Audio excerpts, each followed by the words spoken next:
원장님, 요즘 임플란트 하시는 분들이 많이 계시잖아요. 네. 이 임플란트가 혹시 한 번 끼면은 영원히 쓸 수 있는 걸까요? 영원이요? 뭐든지 영원한 건 없는데요. 오래 쓰실 수 있죠. 혹시 그럼 임플란트의 수명이 있을까요? 임플란트는 저희가 흔히 반영구적이다라고 이제 표현을 많이 썼는데, 임플란트 평균 수명은 한 10년 정도라고 표현을 저희가 많이 하거든요.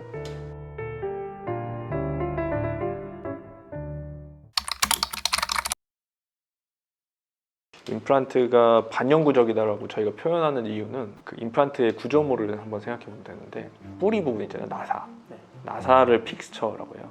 지대주라고 하는 중간 기둥이 있어요. 그 다음에 머리거든요. 크라운. 그래서 픽스처, 지대주, 크라운이라고 해서 이제 머리 가슴 배로 돼 있는데 이제 제일 중요한 건 픽스처만 살아있으면 지대주나 크라운은 바꾸기가 용이하거든요. 예를 들어서 우리가 치아가 깨졌을 때 볼을 잘못 씹어서 깨졌다 했는데 검사해 보니까 크라운 부분이 깨졌어요. 그럼 크라운만 만들 수 있거든요. 그러니까 임플란트는 괜찮은 거죠.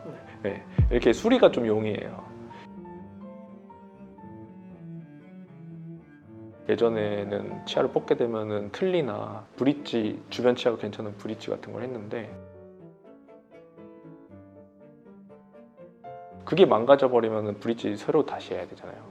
틀니가 망가지면 틀니 전체 다 다시 해야 되니까, 틀니는 한 통이어가지고. 임플란트는 이제 거기만 딱 문제 있는 부분만 수리할 수 있으니까 굉장히 오래 쓸 수도 있는 치료 방법일 수 있죠. 그리고 임플란트를 평가할 때 그러면 나사는 계속 있으면 계속 괜찮은 거냐라는 이제 의문점이 좀 들 수 있는데요. 첫 번째로 중요한 거는 염증이 생기지 않는 거. 염증은 임플란트에서도 생길 수 있는데 풍치 같은 게 임플란트에도 생길 수가 있어요.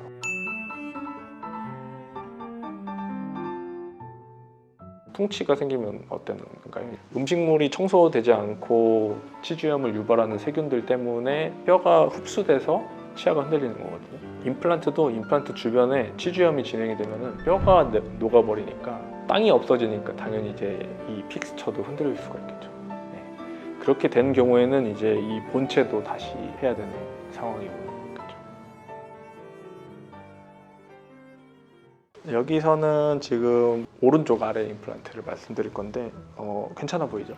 네, 상당히 좀 자연스러워 보이기는 하는데. 네, 자연스러워 보이죠? 이거는 좋은 사례로 아, 말씀드리려는 게 이머전스 프로파일이라는 개념이 있어요. 이머전스 프로파일. 응급 뭐 그런 게 아니라 그 외형이에요, 외형. 나사가 이렇게 있으면은 잇몸 뼈가 이렇게 들어가 있겠죠? 그런데 이 기둥이 여기 들어가요. 그 다음에 크라운이 이렇게 들어가요. 이게 이제 임플란트인데, 여기 이제 뭐 내부 나사로 이제 고정이 되어 있는 게 임플란트인데요. 그런데 이머전스 프로파일이라는 건 여기에 S 라인 같은 이런 거 있잖아요. 되게 자연스럽죠. 자연 치아에도 보면은 그런 라인이 있어요. 좁아지다가 뚱뚱해지다가 이런 부분이 있거든요. 이거를 자연스러운 형태를 이머전스 프로파일이라고 하는데, 이걸 헤쳐야 되는 경우가 있어요. 임플란트 방향이 잘못되거나 깊이가 좀 잘못 설정되거나, 그 다음에 간격, 치아가 근데 여기 있다, 여기에 붙였어야 되는데 여기에 심었다, 그러면은 머리를 이렇게 만들어야 되잖아요. 그렇게 되면은 이머전스 프로파일이 갑자기 급격하게 이런 곡선이 만들어지면서 여기에 음식물이 엄청 낄 수 있는, 세균이 살 수 있는 환경이 여기서 만들어지는, 이 이머전스 프로파일이 헤쳐지면은 임플란트 수명이 짧아질 수 있다라고 이제 이해시켜 드리려고 이런 그림을 좀 그려봤습니다. 염증이 생기면은 이 본체도 뽑아야 되는 상태가 온다라고 말씀드렸잖아요. 그런 염증을 만드는 형태들이 있을 수 있어요. 그래서 어떤 경우인지 한번 사례들을 가져와 봤습니다. 첫 번째 사진을 한번 보시면은 오른쪽 위에 임플란트 2개가 식립돼 있으신데, 여기 염증이 너무 심하셔서 뭐 몇 년 되셨어요? 이러니까 사실 얼마 안 됐을 줄 알았거든요. 10년을 쓰셨대요.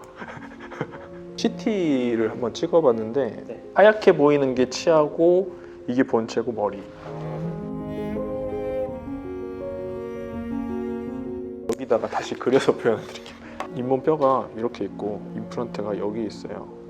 근데 치아가 어떻게 돼 있냐면 이렇게 돼 있는 게 문제. 왜 그런가 하니까 이 임플란트 방향이 너무 바깥쪽으로 된 거예요. 그럼 처음에 심을 때. 그쵸, 심을 때부터. 아, 네. 근데 치아가 여기 있으니까 이걸 이렇게 만들 수가 없잖아요. 그러니까 억지로 이렇게 연장시켜 버린 거예요, 안쪽으로. 그런데 나중에 보니까 이러면 여기가 염증이 생기는, 여기서부터 뼈가 녹아가지고 그냥 이렇게 떨어져 버리는 임플란트가 돼버려요. 뼈가 다 녹아버리는 거죠. 음식물이 여기에 잘 쌓여서 세균이 여기를 좋아해요. 여기 살아요, 그냥 세균이. 여기서 뼈를 막 공격하거든요. 뼈가 이쪽에서 녹아버리니까 점점 땅이 없어지면서 임플란트가 흔들리는 상태가 오는 거죠. 이분은 타치과에서 시술하셨던 분인 것 같은데요. 여기 좀 이상한 게 있죠. 뭔가 갑자기 좀 꺾이는 이상한 벌레 파먹은 것 같은 게 있잖아요. 이것도 그려드릴게요. 이 기둥이, 이거는 기성형이에요. 기성형이요? 그러니까 기성복 있잖아요. 네, 맞춤 정장 말고 기성 정장으로 치면 이제 기성 기둥인데, 이건 어떻게 생겼냐면은 그냥 이렇게 생겼어요. 원래 그냥 이렇게 그냥 규격에 맞게 원통으로 생겼어요.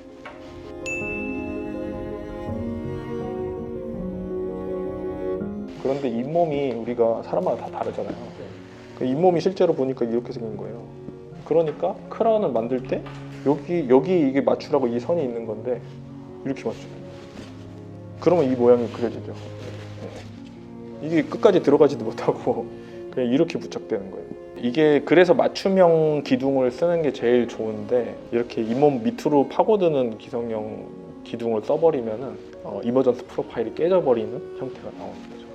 그런데 치아가 이렇게 있으니까 여기가 뭐 되게 세균들 살기 좋을 것 같지 않나요? 뭔가 껴있기 되게 좋잖아요.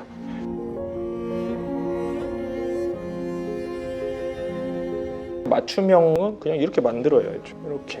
그래서 크라운이 끼워질 곳도 이렇게 만들어줘요. 그러면은 이렇게 만들면은 예쁘게 크라운이 만들어지는 거죠. 그렇죠? 그래서 기성형보다는 맞춤형 기둥이 이래서 좋다라는 것도 이제 알 수 있습니다. 근데 이 몸이 되게 단순하고 그런 분들은 기성형 써도 찰떡같이 잘 맞아요.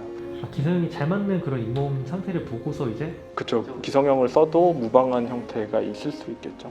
주로 이제 안 보이는 거. 앞니는 조금이라도 때가 보이면 좀 안 예쁘니까 그런 선택을 할 수도 있습니다. 마지막도 이머전스 프로파일이 깨진 경우입니다. 잇몸 라인이 이게 뼈니까요. 그 위에 한 요 정도 있을 거예요. 근데 이제 아마도 지금 만든 게 잇몸 라인에 맞춰서는 만들어 놨겠죠. 그런데 문제가 뭐냐면은 이머전스 프로파일이 좀 깨져 있어요. 어디가 깨져 있는 거냐면은 좀 급격하게 꺾이는 부분이에요. 여기 보면은 가다가 이렇게 돼 있잖아요. 여기서부터 갑자기 볼륨을 키운 거죠. 그러면서 여기가 염증이 생기기 좋은 환경에 노출이 된 거예요. 그러니까 뭐 아무리 열심히 닦아도, 아무리 수술이 잘 됐어도 이게 형태가 무너져 있으면은 염증이 생기면서 잇몸병이 가만히 있어도 생기는 거죠. 관리하기도 되게 힘들어지니까, 관리를 엄청나게 잘하면은 염증이 안 생길 수도 있겠지만 처음부터 그냥 자정작용이 잘 되면 좋잖아요. 이런 거를 해치는 게 이런 형태들입니다. 그럼 처음에 들어갈 때 그 라인을 최대한 잘 맞춰주는 게 이제 오래 쓸 수 있는 임플란트가 되는 조건이라고 할 수 있습니다. 오늘은 임플란트의 수명에 대해서 간략하게 알아봤고요. 그래서 임플란트의 구조물의 형태, 그 다음에 임플란트의 각도, 깊이, 간격 같은 것까지 임플란트의 수명에 영향을 끼칠 수 있다는 것을 같이 알아봤습니다. 임플란트를 할 계획이 있으시거나 임플란트를 했던 분들은 이런 형태를 알고 계시면은 유지 관리하는 데 조금 더 도움이 될 거고요.